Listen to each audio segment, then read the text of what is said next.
Bismillah, assalamualaikum warahmatullahi wabarakatuh.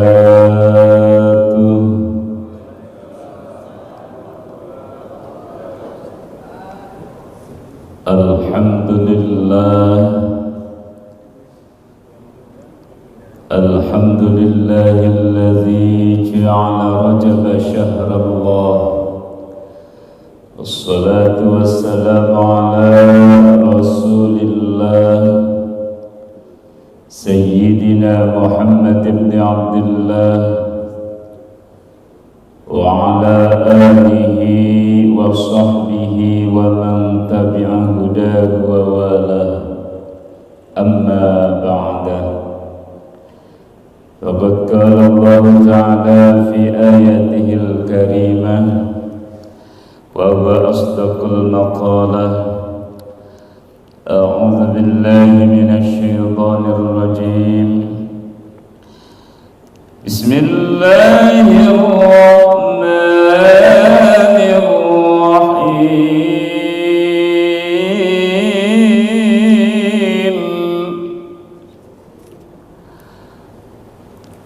Ya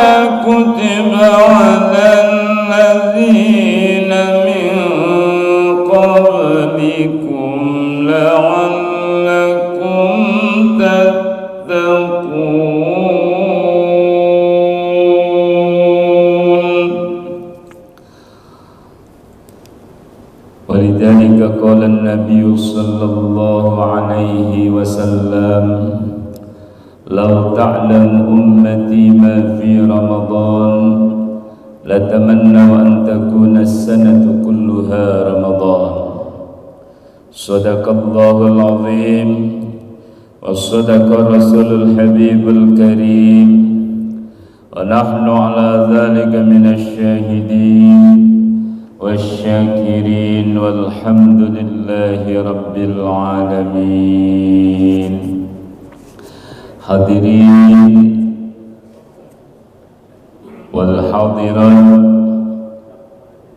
jamaah salat subuh dan kajian subuh Masjid Raya Asmaul Husna yang mudah-mudahan selalu dan senantiasa dalam lindungan Allah Subhanahu wa ta'ala. Puji syukur alhamdulillah, di Ahad pagi yang penuh barakah ini Allah Subhanahu wa ta'ala masih memberikan kita cucuran nikmat yang luar biasa. Mudah-mudahan Allah jadikan kita hamba-hamba Allah yang pandai bersyukur, dan mudah-mudahan Allah wafatkan kita dalam keadaan husnal khatimah. Amin ya Allah ya Rabbal Alamin. Salawat ma'asalam mari kita curahkan kepada junjungan alam Nabi besar Nabi Muhammad sallallahu alaihi wasallam, yang mudah-mudahan kita selaku umatnya kelak fi yaumil qiyamah mendapatkan syafaat dari junjungan Rasulullah sallallahu alaihi wasallam. Biikhtisaril kalam, kajian pada kesempatan subuh kali ini mengenai tentang fikih Ramadan. Mudah-mudahan kita semuanya diberikan sehat panjang umur, berjumpa dengan bulan Ramadan yang kurang lebih ini sekitar 1 bulan 10 hari. Mudah-mudahan kita panjang umur. Sebelum kajian, mari kita berdoa dan bersolawat. Mudah-mudahan kita mendapatkan berkah di dalam bulan Rajab ini, dapat berkah di dalam bulan Sya'ban, dan dipanjangkan umur kita bertemu dengan bulan Ramadan. Allahumma barik lana fi Rajab wa Sya'ban wa ballighna Ramadan waghfir lana dhunubana. Allahumma barik lana fi Rajab wa Sya'ban wa ballighna Ramadan waghfir lana dhunubana. Berkahi kami di bulan Rajab dan Sya'ban, dan panjangkan umur kami berjumpa bulan Ramadan. Amin ya Allah ya Rabbal. Hadirin jamaah rahimakumullah, berbicara Ramadan ini erat kaitannya. Ramadan adalah dengan puasanya, karena puasa di dalam bulan Ramadan ini hukumnya adalah wajib, sebagaimana Allah Subhanahu wa taala berfirman di dalam Al-Quran yang tadi ayatnya dibaca dalam suratul Baqarah ayat 183 yang berbunyi a'udzubillahi minasyaitonir rajim ya ayyuhalladzina amanu kutiba alaikumus syiyamu kama kutiba alal ladzina min qablikum la'allakum tattaqun. Artinya, wahai orang-orang yang beriman, diwajibkan bagi kalian semua berpuasa sebagaimana diwajibkan atas umat-umat ataupun orang-orang terdahulu sebelummu. Tujuannya adalah la'allakum tattaqun, agar menjadikan kita hamba-hamba Allah yang bertakwa. Lalu makna saum itu apa? Saum itu menurut etimologi atau menurut lughah maknanya adalah al-imsak, menahan. Makna saum menurut bahasa adalah al-imsak, artinya adalah menahan. Sedangkan menurut istilah syara' ataupun istilah fikih, saum itu sendiri atau puasa itu sendiri adalah al-imsaku 'anil muftirati tsalasi bayadun nahari fa innaha ma'dhamu ma tashtahihil anfus. Sedangkan menurut istilah syara' yang dinamakan puasa itu adalah menahan dari hal-hal yang membatalkan yang berjumlah 3 ataupun dari 3 indrawi kita, baik dari mulut kita ya, kemudian punten dari kemaluan kita, dan juga ini yang bisa masuk daripada rongga-rongga yang dimiliki oleh panca indera kita. Dan ini semuanya harus kita jaga dalam pelaksanaan puasa itu bayadun nahar, sepanjang hari, artinya sesuai hari ataupun dimulai daripada waktu subuh, waktu fajar sampai yaitu terbenamnya matahari atau waktu maghrib. Itu dinamakan puasa. Jadi menjaga hal-hal yang membatalkan puasa sepanjang hari, ya, dari mulai waktu subuh, waktu fajar sampai terbenam matahari. La'allakum tattaqun, agar menjadikan kita pribadi yang bertakwa. Takwa di sini adalah al-ma'asi, agar kita menghindari dan juga menjauhi daripada perbuatan-perbuatan maksiat. Elatnya ataupun alasan kuatnya, ini fungsi dan fadilah saum diantaranya adalah fa inna shauma yuksiru syahwata allati hiya mabda'uha. Puasa itu sendiri fungsinya adalah untuk memecah syahwat, melemahkan syahwat, tetapi bukan menghilangkan syahwat. Karena syahwat itu sendiri adalah bawaan yang ada di dalam kita manusia, jadi tidak bisa dihilangkan. Tetapi syahwat manusia itu bisa dilemahkan, bisa dikurangi sedikit demi sedikit lewat media puasa. Kenapa syahwat ini? Artinya allati hiya mabda'uha.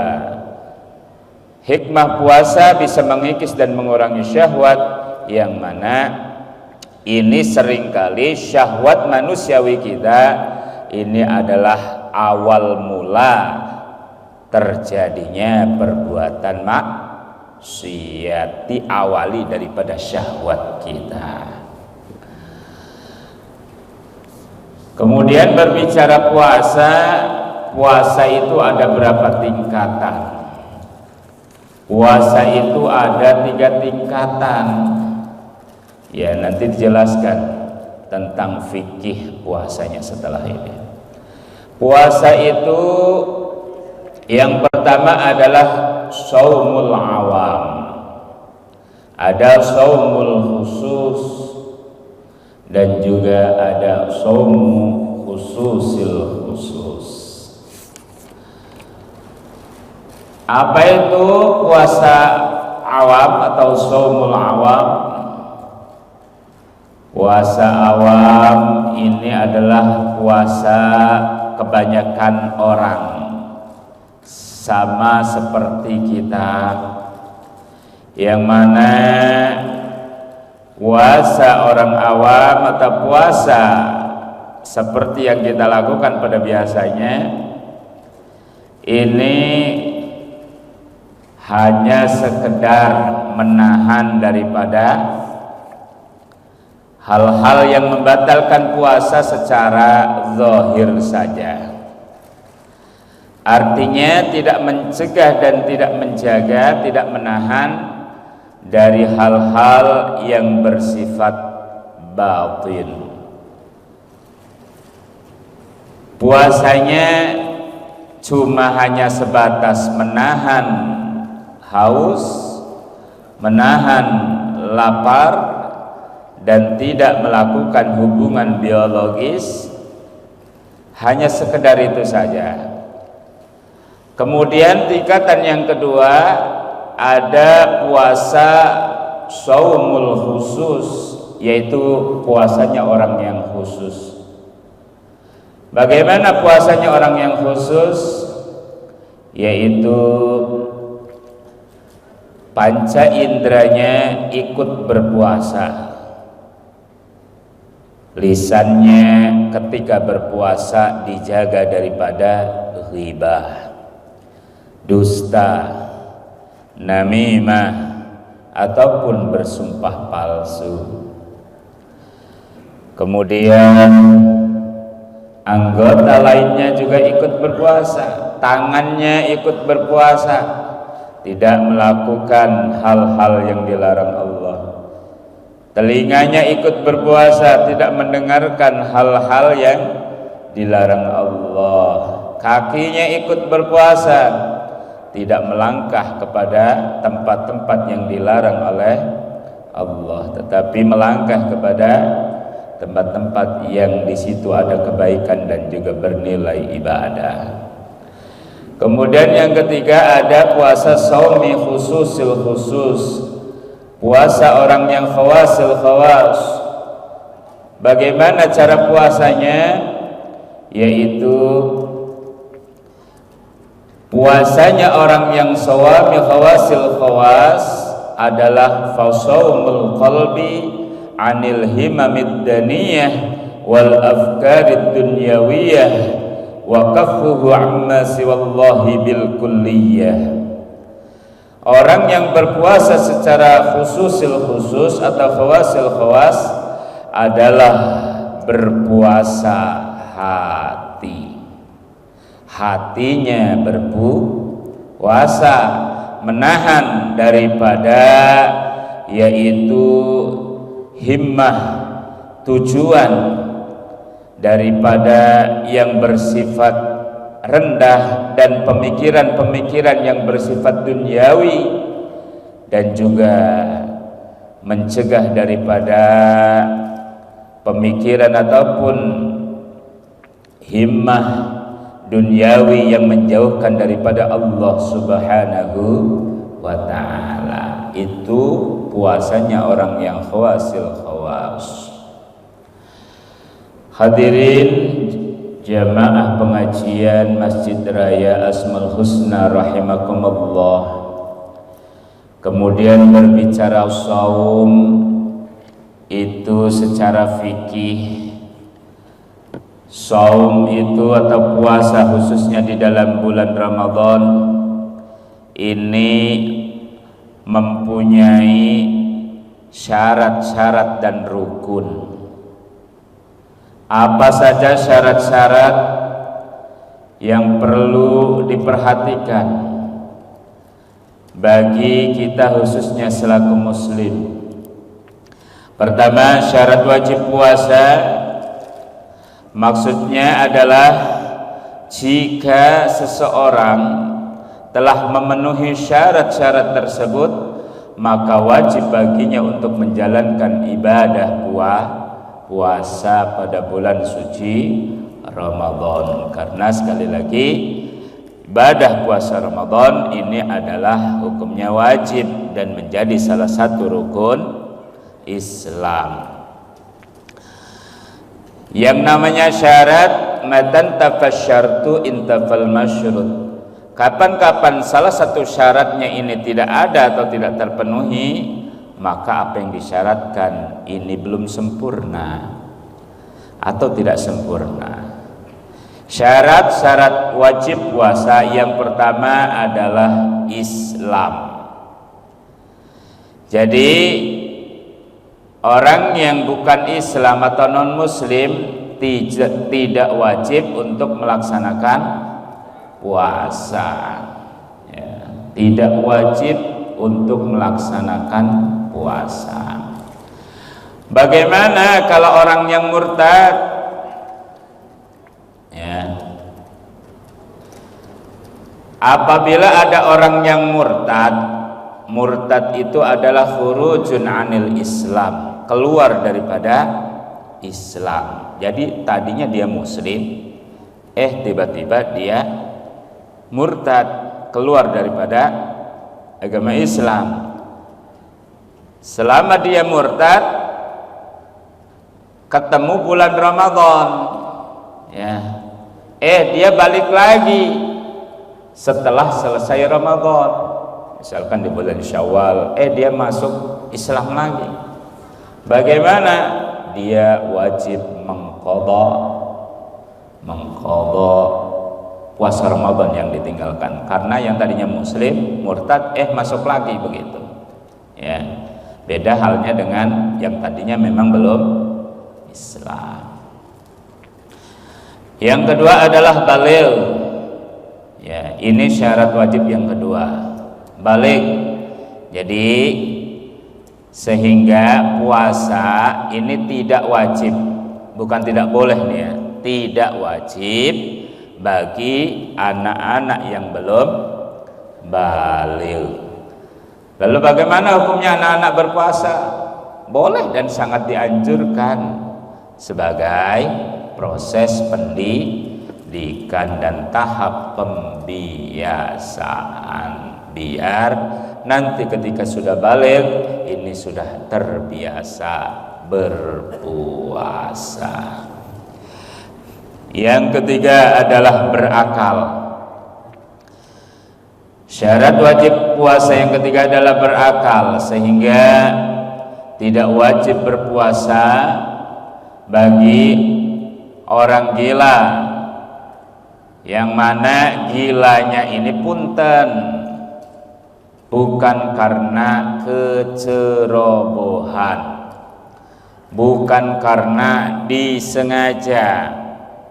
Ya, berakal di sini bisa konotasinya ke gila ataupun punten ke mabuk.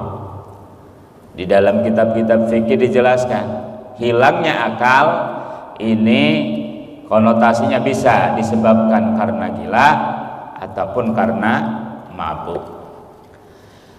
Kalau gilanya ini disengaja, misalkan kita lagi puasa, kita sengaja bentur-benturkan kepala kita ke tembok, tujuannya biar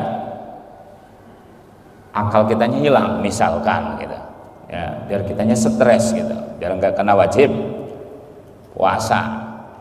Nah, yang begitu tidak jadi uzur gitu, karena itu disengaja. Ataupun punten, kita ingin misalkan menghilangkan akal kita dengan minum-minuman yang dilarang misalkan, sehingga bener ya, hilang akal kita, stres kita gara-gara misalkan mabuk dan lain sebagainya. Naudzubillah. Kemudian syarat berikutnya adalah kita mampu berpuasa ya, sehingga puasa ini tidak wajib pertama bagi orang yang sudah tua, sudah renta, orang yang sakit ya, sakitnya ini adalah terhitung sakit yang dikatakan berat ya,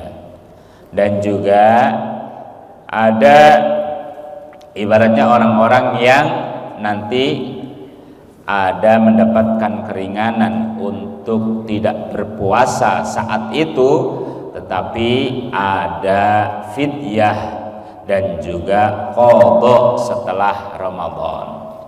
Ya, siapa aja nanti orang-orangnya? Artinya ketika kita dihadapkan dalam kondisi misalkan sakit yang berat, maka kita boleh saat itu tidak berpuasa, tetapi harus ada konsekuensi fidyah dan juga qadha ya.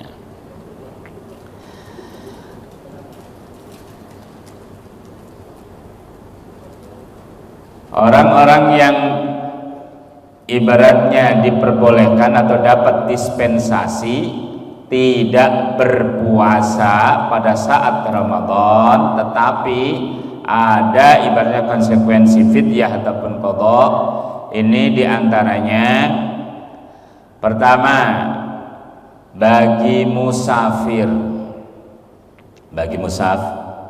musafir orang yang melakukan bepergian jauh, yang mana safarnya atau jarak bepergiannya ini jarak yang memperbolehkan dikosor atau dijamaknya sholat, kurang lebih sejarak 86 km ke atas ya. Misalkan kalau dari Tangerang itu sampai Bandung, itu sudah boleh jamak kosor, dan boleh tidak melaksanakan puasa Ramadan, tetapi harus mengqadhanya setelah Ramadan. Lalu apakah kalau kita lagi musafir, lagi bepergian jauh, taruhlah kalau musim Ramadan mendekati Lebaran kita mudik, apakah gimana kalau puasa aja? Itu bahkan lebih bagus, lebih utama kalau kita tetap berpuasa. Kemudian puasanya bagi orang yang sakit dan lansia. Orang yang sakit, pertama, yang masih ada harapan sembuh, sakitnya ibaratnya masih ada harapan sembuh, maka saat dia sakit di Ramadan, dia boleh berbuka puasa, tetapi dia tidak wajib membayar fidyah dan hanya wajib mengqadha puasanya. Ada lagi orang yang sakit yang mana kategori sakitnya berat dan tidak ada harapan sembuh. Bagaimana puasanya? Kalau memang tidak ada harapan sembuh menurut ibaratnya vonis dokter, maka dia tidak wajib mengqadha puasa, tetapi wajib membayar fidyah. Ada lagi bagaimana puasanya bagi orang yang hamil, wanita hamil dan juga menyusui. Bagi wanita hamil dan juga wanita menyusui, maka wajib qadha. Nih, pertama wajib qadha dan tidak wajib fidyah, yaitu apabila kalau hanya mengkhawatirkan keselamatan dirinya atau disertai kekhawatiran pada keselamatan bayinya. Nah, kemudian yang kedua wajib qadha dan fidyah. Kalau tadi wajib qadha, tidak wajib fidyah bagi ibu yang hamil ataupun menyusui, tetapi dia ada kekhawatiran dalam dirinya, fisiknya lemah, tidak kuat dan lain sebagainya, dan kekhawatiran pada si bayi. Tetapi kalau sebaliknya, ini wajib qadha ya, dan juga wajib fidyah kalau cuma mengkhawatirkan keselamatan bayinya saja. Nah, kemudian ada puasa bagi orang-orang yang mana kondisinya saat itu bekerja berat. Ya, mungkin kita pada satu waktu pernah dihadapkan dapat, misalkan kita kerja proyek ibaratnya berat gitu. Ya, kerjanya berat.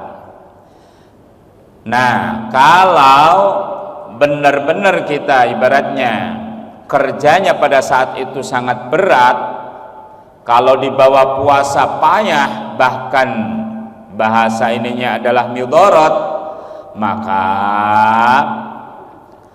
pada saat itu tetap kita melaksanakan niat di malam hari, niat berpuasa ya. Ketika benar-benar mengalami kepayahan, kemudharatan saat berpuasa sambil bekerja berat tadi, maka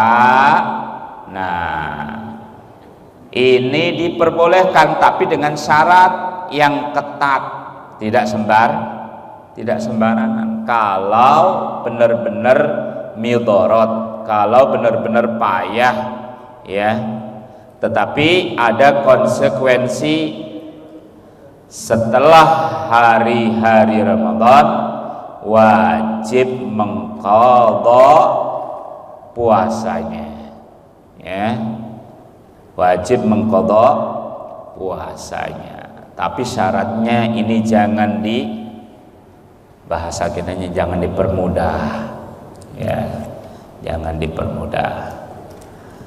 Kemudian ada, kalau tadi ada syarat puasa sekarang rukun puasa. Jadi syarat dan rukun ini adalah satu kesatuan yang tidak boleh dipisahkan. Seperti dalam sholat ada syarat sah sholat, ya, ada rukun-rukun sholat. Apa bedanya syarat dan rukun? Syarat itu huwa ma wajaba wastamarra.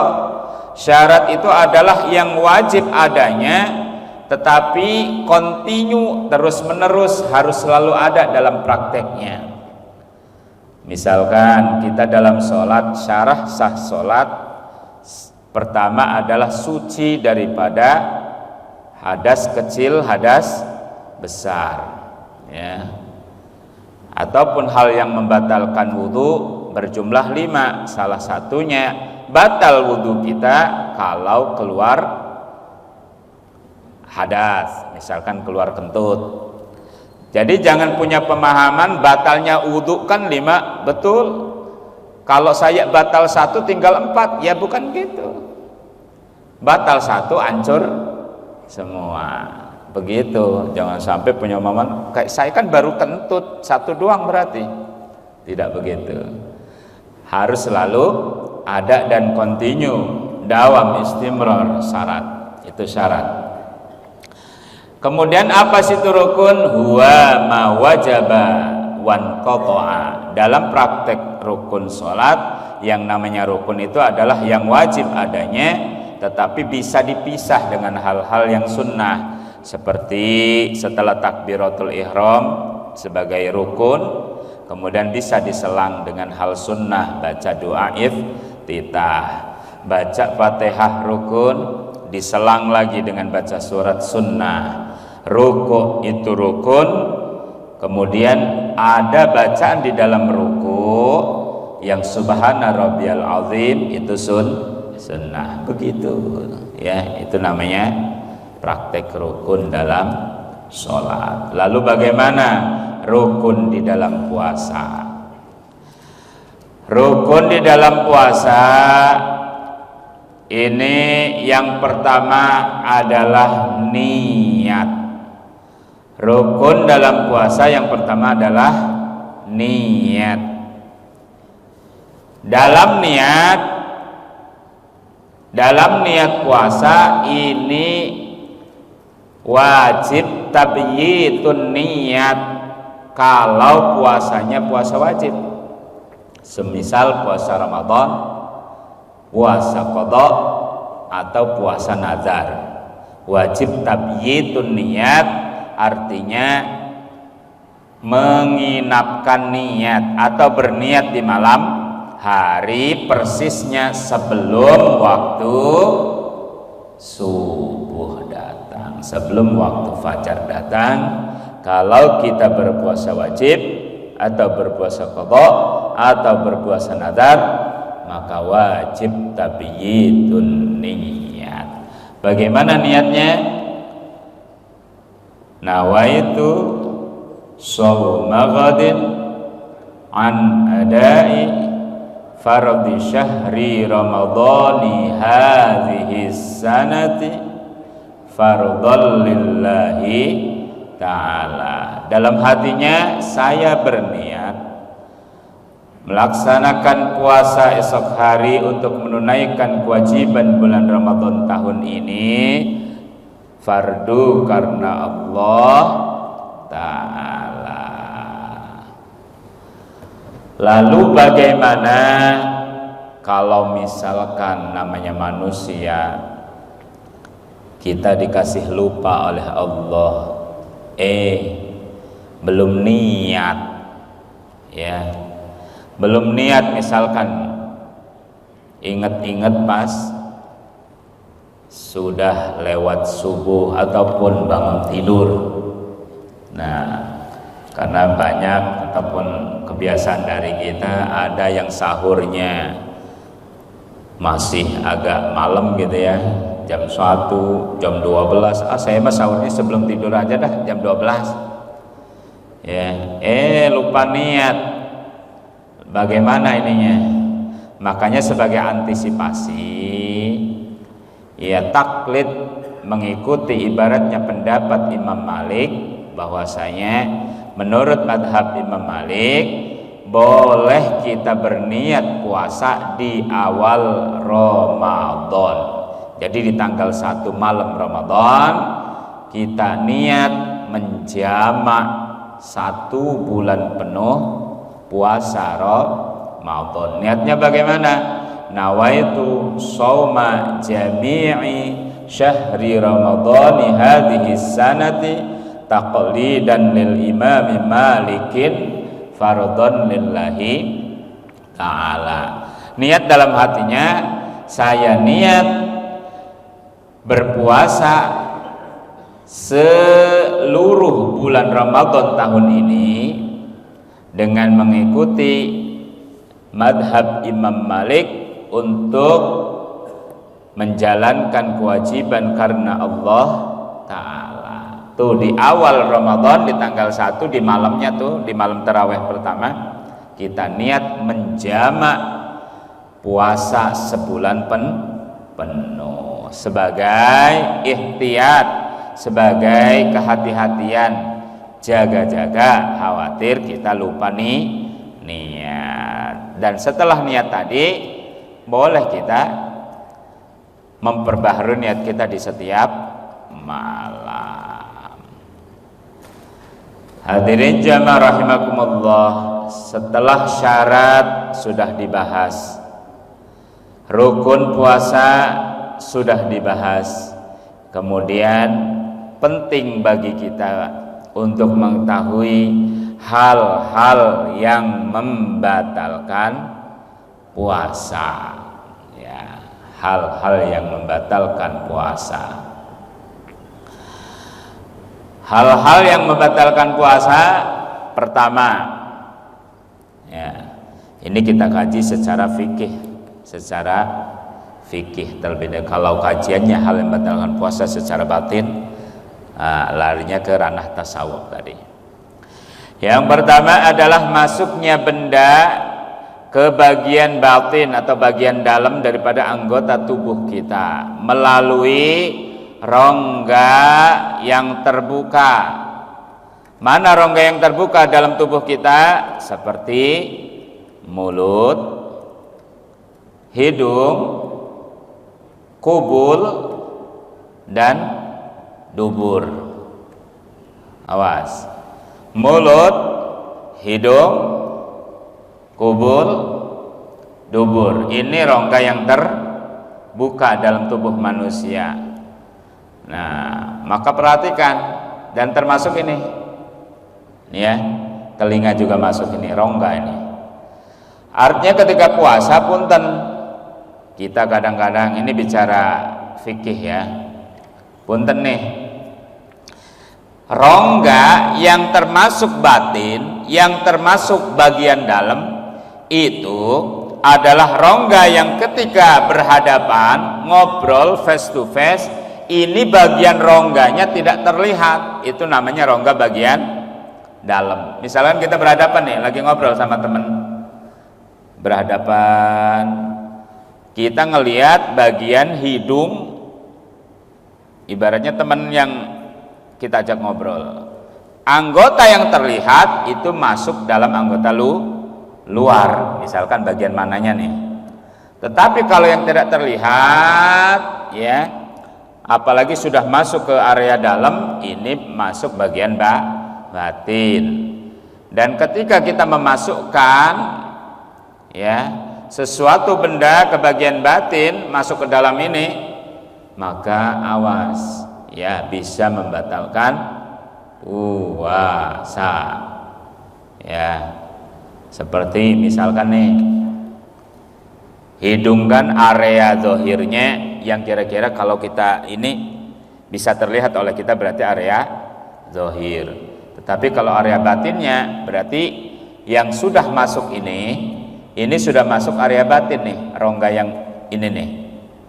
Ya, kalau dari sini ke bawah ini masih bahasanya zahir lah, kalau ini masih bisa kita lihat.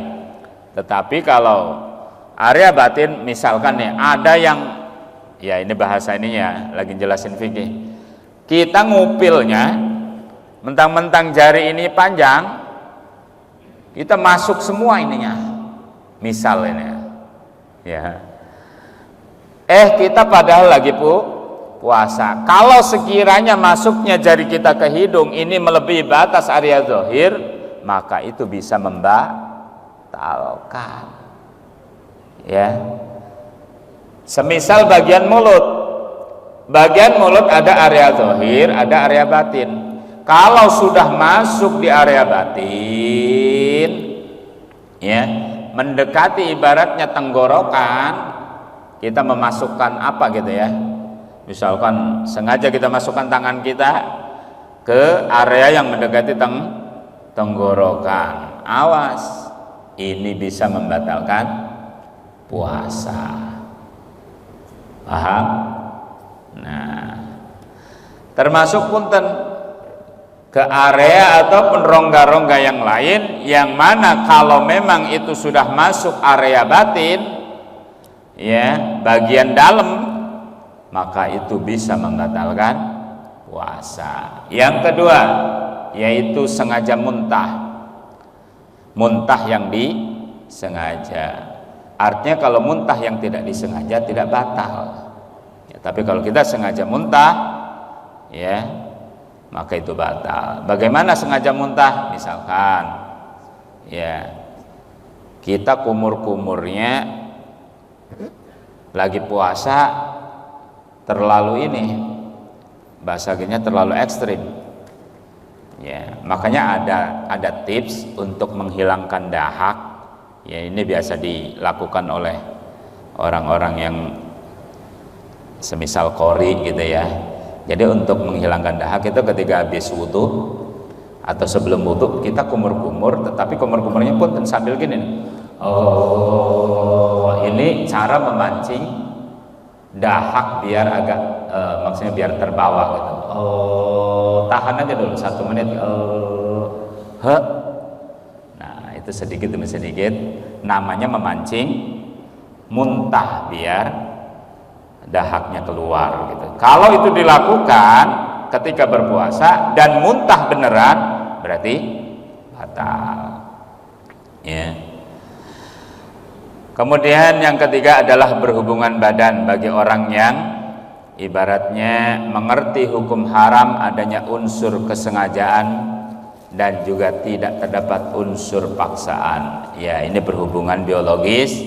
Ya, suami istri ketika berpuasa ini membatalkan puasa dan bahkan dapat konsekuensi kafarat. Harus pertama sedekah ataupun bayar fidyah 60 miskin, memberi makan 60 miskin.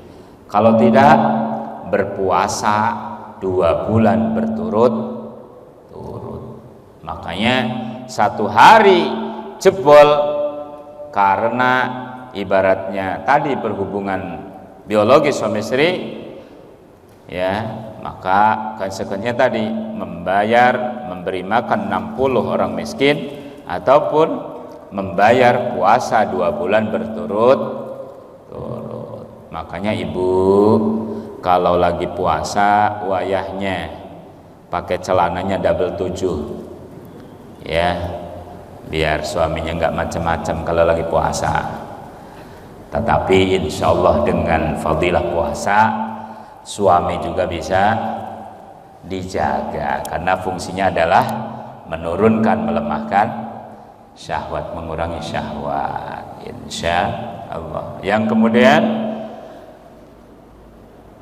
batalnya puasa itu ada sebab gila, kemudian ada sebab mabuk, ada sebab murtad, ya, dan juga ada sebab haid, ada sebab nifas, ada sebab melahirkan.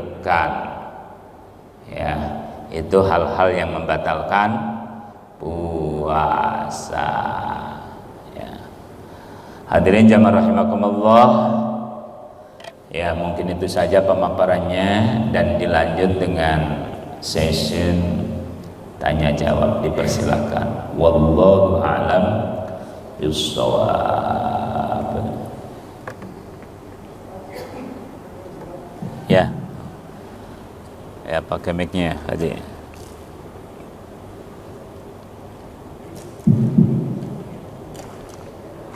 Assalamualaikum warahmatullahi wabarakatuh. Waalaikumsalam warahmatullahi wabarakatuh. Ada dua pertanyaan. Pertanyaan pertama, seperti tadi dikatakan kalau kita perjalanan jauh, kita beruruskan. Nah, karena niatnya akan melakukan perjalanan jauh, hingga dia lupa bahwa dia tidak niat untuk puasa. Kita dikatakan kalau dia kerja keras, kerja berat, puasanya niat dulu baru membatalkan kemudian. Tapi kalau dia tidak ada niat malaman, kemudian dia melakukan perjalanan tidak puasa, bagaimana tersebut? Karena mazhab Imam Syafi'i itu diwajibkan kita berniat setiap malam. Kecuali dikatakan mazhab Malik bisa sebelum niat. Nah, pertanyaan kedua, kalau kita sedang kontrol cek gula atau cek darah, kan itu diambil darahnya. Lalu kita tuh tahu besok mau kontrol darah, karena di dalam cek darah itu nanti ada pengambilan darah tersebut, kita harus akan dulu sehingga ada gulanya bisa diketahui secara pasti. Nah, karena kita tahu mau cek darah, kita nggak niat, sekarang lalu kita nggak ada puasa karena besok kita puasa karena akan ambil pertama kita makan, berarti kan kita tidak puasa, tidak niatnya kita dalam puasa itu menjadi suatu dengan sengaja atau ya, bisa diganti dengan kodok bulan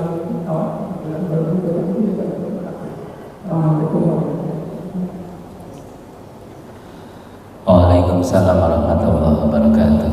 Pertama, tentang bolehnya musafir yang melaksanakan perjalanan jauh ini boleh ada rukhsah dispensasi untuk tidak melaksanakan puasa.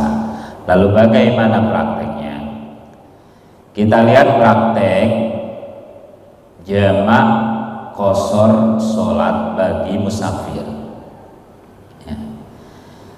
Kalau kita mau menjamak qashar sholat ketika kita musafir, nah kita jangan menjamaknya di rumah. Awas, kebanyakan dari kita kan mau ke Bandung nih, kita jamaklah dari rumah. Ya, pas mau berangkat misalkan waktu zuhur kita jamak di rumah, zuhur asar kita jamak misalkan. Itu tidak boleh kalau jamaknya di rumah karena kita belum safar, kita belum berangkat. Harusnya kita pindah dulu tuh, misalkan kalau rumah kita di sini di masjid depan atau di tetangga desa, berarti itu kita sudah mulai perjalanan. Jangan menjamaknya di rumah. Begitu juga halnya dengan yaitu tadi musafir apakah boleh puasa atau tidak. Kalau kuat lebih afdolnya puasa, kalaupun tidak nanti menggantinya di lain hari setelah Ramadan. Bagaimana praktek puasanya? Tentunya seperti tadi, mirip-mirip dengan pekerja berat. Tetap diniatkan di malamnya kita berniat, ya. Kemudian kalau sudah mulai safar, walaupun baru berapa kilometer gitu ya, 1 kilo atau 2 kilo, berarti kita sudah mulai start nih. Kita kalau dirasa ibaratnya ini kayaknya berat nih, kayaknya apalagi macet nih, musim mudik misalnya. Nah, kalau itu sudah terjadi dan real nyata, boleh kita membatalkan puasa dengan alasan kita safar. Lah orang kita belum safar kok, belum praktek, belum ini, masa kita udah nggak niat aja. Ya, jadi bagusnya niat, tetap niat. Ya, kita mulai awali puasa dulu sampai kira-kira kekuatan kita di mana, dikiranya ini ya. Misalkan kita sudah ibaratnya berapa kilo, di situ kita ngambil dispensasi. Jadi ada bahasa kita, ada alasan logis gitu Pak Haji. Ya, ini kita orang belum apa-apa kok udah. Nah, gitu. Jadi harus ada alasan logisnya dulu. Nah, ada aksi nyata dulu gitu. Ya, berarti alasannya kuat. Begitu seperti tadi, kayak seperti pekerja berat tadi. Ya, kalau dirasa berat maka boleh diambil rukhsahnya. Kemudian yang kedua, mengenai cek darah. Cek darah itu pun yang diambil dari bagian tubuh yang mana? Pak Haji, cek darah di bagian tubuh yang mana? Ini kan ya. Tadi yang membatalkan puasa ini adalah memasukkan benda baik kering ataupun cair ke dalam rongga tubuh kita yang terbuka, seperti mulut, hidung, lubang telinga, lubang kemaluan. Itu rongga yang terbuka. Kalau bagian tangan ini nggak masuk kategori.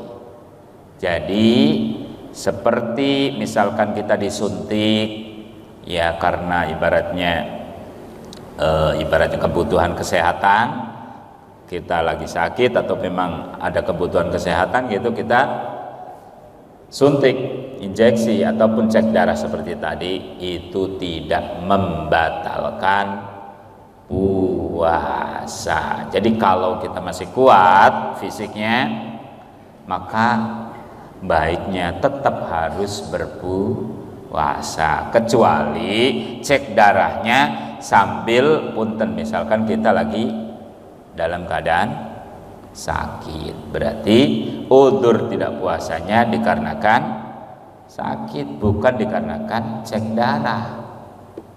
Begitu Pak Haji. Ya, jadi kalau sebatas sampel darah, cek darah itu tidak membatalkan puasa.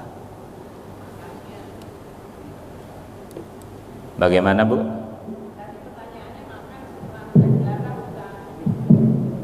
Jadi setelah cek darah itu harus makan. Anjurannya begitu ya? Oh, masalahnya punten ya, belum ini ya. Jadi setelah cek darah harus makan. Oh, iya.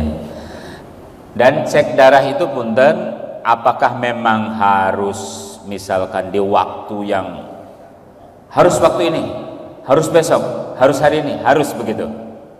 Apa sifatnya kondisional? Hah?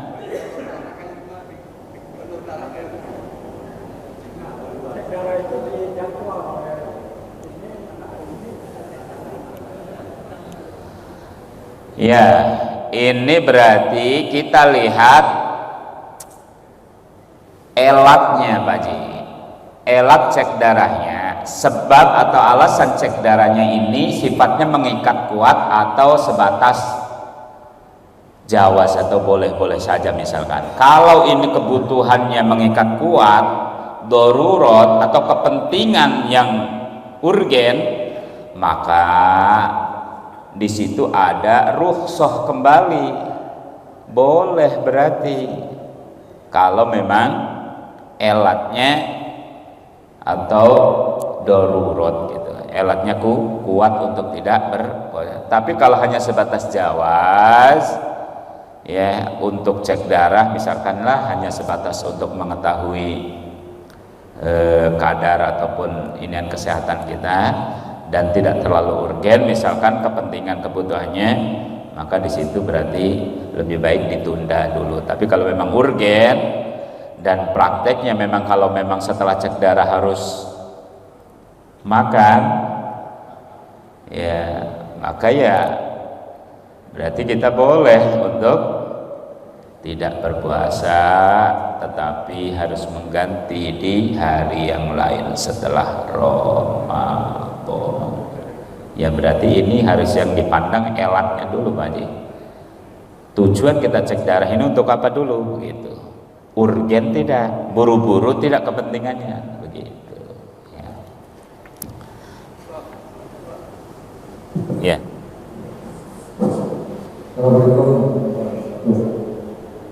Iya. Iya, monggo. Dalam perjalanan kita berakhir dari ini juga itu otomatis sudah bisa kita tidak berpuasa. Kalau tidak berpuasa itu kemudian kita dan berjalan juga kemudian kita berhenti di dunia. Di dunia itu kita berhenti istirahat yang itu kita tidur, kemudian kita sudah boleh kita berpuasa, tapi apakah kalau kita tidur sama istri boleh atau tidak?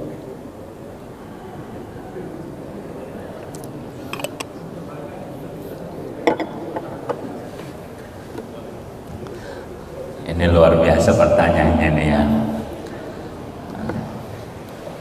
Sudah Pak, itu aja.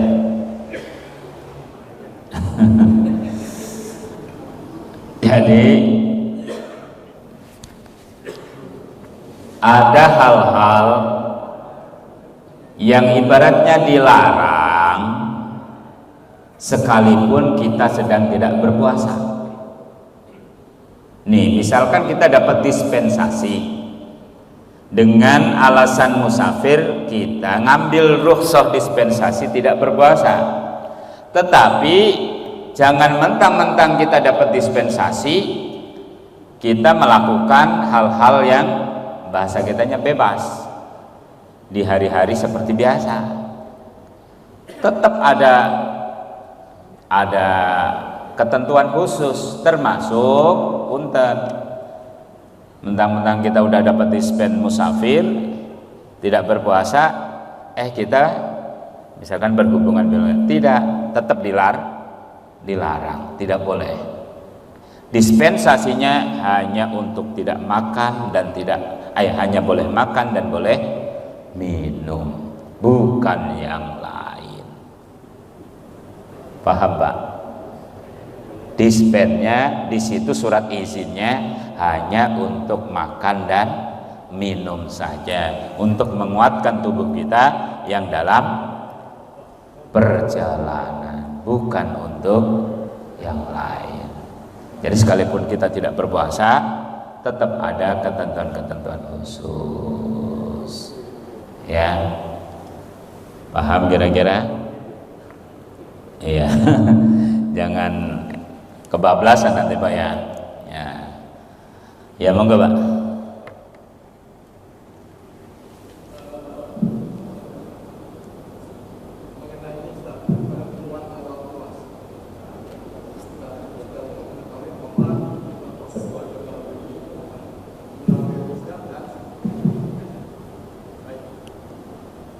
Awal puasa itu kan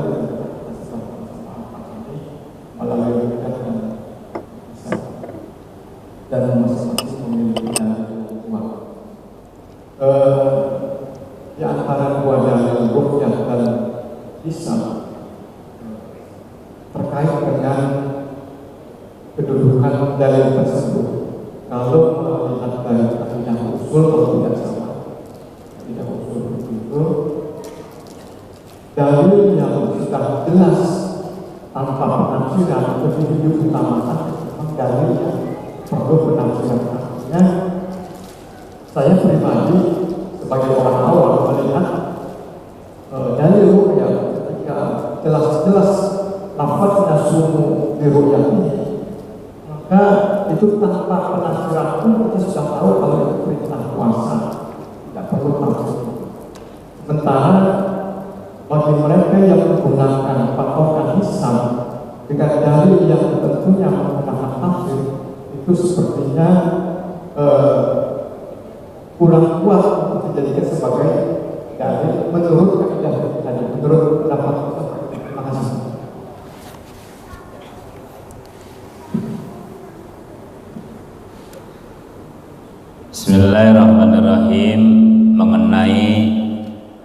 hisab dan ru'yat. Nah, ini seringkali terjadi polemik di masyarakat ketika khususnya menjelang Ramadan ataupun Syawal tiba.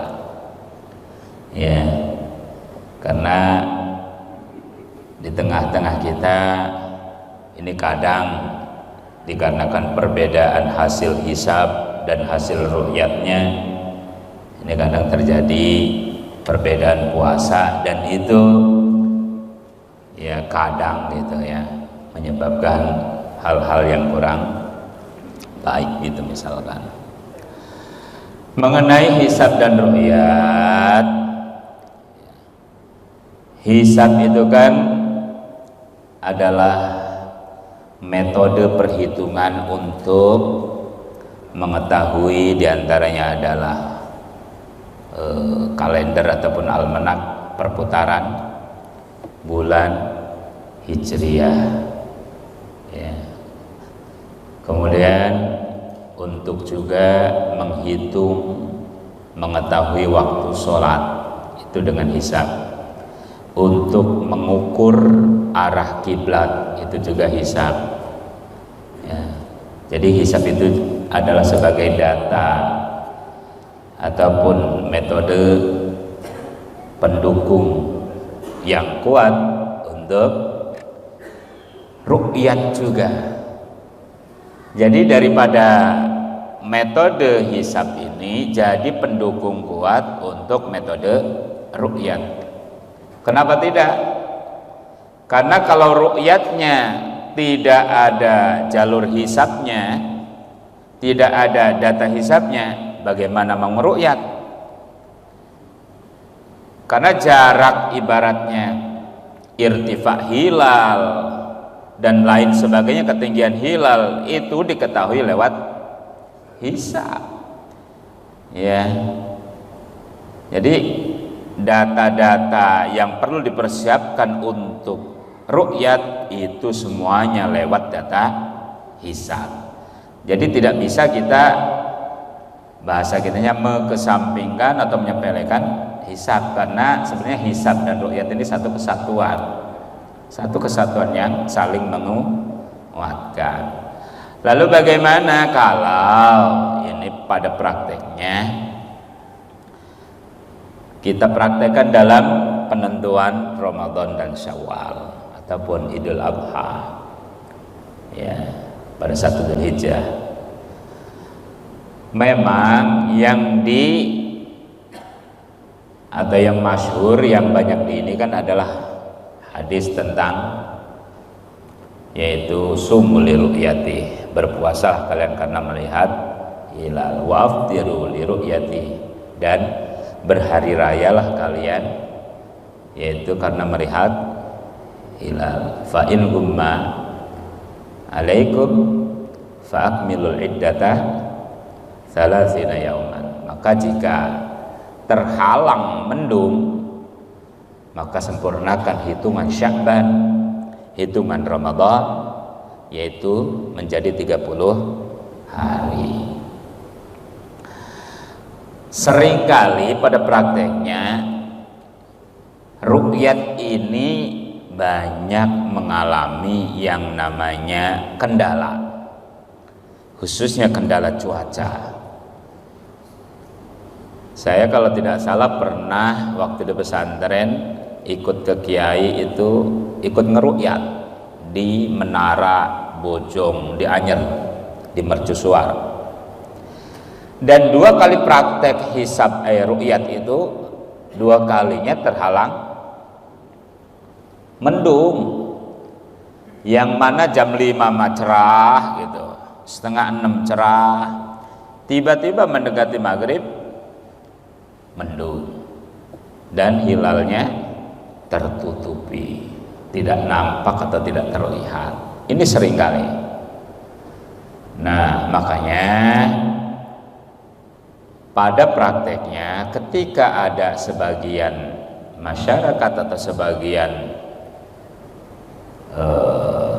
pemuka agama yang lebih menginikan hisab, monggo selama dia punya ibaratnya kredibilitas, punya dalil, punya dasar tentang apa yang dipegangnya gitu. Artinya dia paham gitu tentang hisabnya, pernah belajar lah gitu. Jadi bukan hanya katanya-katanya gitu. Dan kalau yang berpegang teguh pada ru'yat, dan ini memang punya dalil kuat, dasar kuat, seperti hadis yang tadi, ya, artinya untuk penentuan tanggal Ramadan ini memang secara nasional diputuskan lewat ru'yatul hilal, ya. Jadi penentuan 1 Ramadan secara nasional ini lewat ru'yatul hilal, ya. Kalau saya sendiri bagaimana tanggapannya, lebih milih yang mana?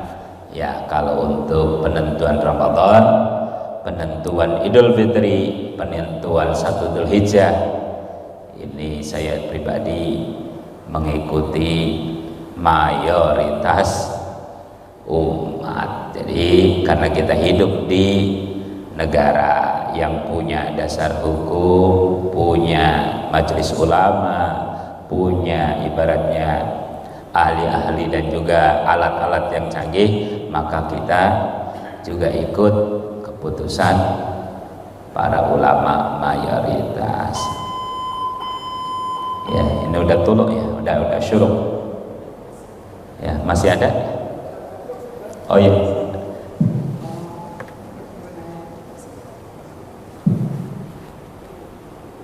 Ada mengenai berbuka puasa. Kita kalau di Tangerang itu kadang-kadang saya ucapkan jam siang. Tapi kita kalau di rumah kan di sana ada sebelum azan mana kita ikuti sehingga kita berbuka rasa asik dengan waktu yang kita berbuka itu sendiri. Karena kalau ikuti yang sana itu kecepatan. Nah ini kelamaan.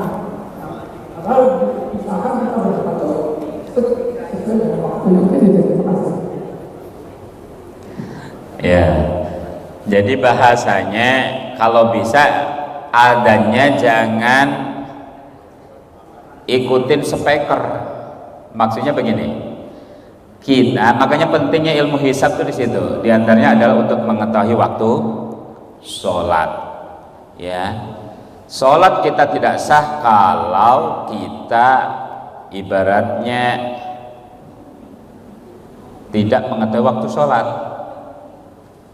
Kita sholat duhur misalkan jam 11, ya, itu tidak sah kan?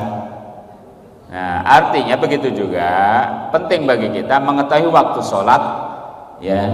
Di dalam waktu sholat ada waktu maghrib untuk waktu berbuka puasa, dan waktu maghrib itu diketahui oleh, artinya di situ ada data hisab waktu sholat. Nah, apalagi zaman sekarang mah kita rata-rata punya ini nih, ya, punya HP, makanya di situ ada inian waktu sholat. Kita lihat hari ini misalkan maghrib jam 6.00, maka itu pedomannya. Di rumah kita punya jam, di situ kita pedomannya sebagai istihadnya tuh, ya. Jangan bahasa kitanya, oh kampung sana udah adzan, tapi kok kampung kita sendiri belum adzan, gimana ini? Ya, begitu. Ya mungkin di kampung sini karena ngabisin kolak dulu 2 mangkok yang nggak adzan gitu. Paham ya Pak Ji? Iya, kita kesel nungguin kok nggak adzan mana marbotnya kayaknya. Yang ngabisin dulu mangkok kolak 2 mangkok, ya gimana mau langsung adzan gitu. Jadi kita punya patokan baik dari jam ataupun dari waktu yang biasa kita pakai. Jadi penting kita untuk mengetahui waktu-waktu sholat, terutama di waktu-waktu seperti di waktu maghrib dalam bulan Ramadan. Ya, begitu Pak Ji. Cukup? Dicukupkan ya.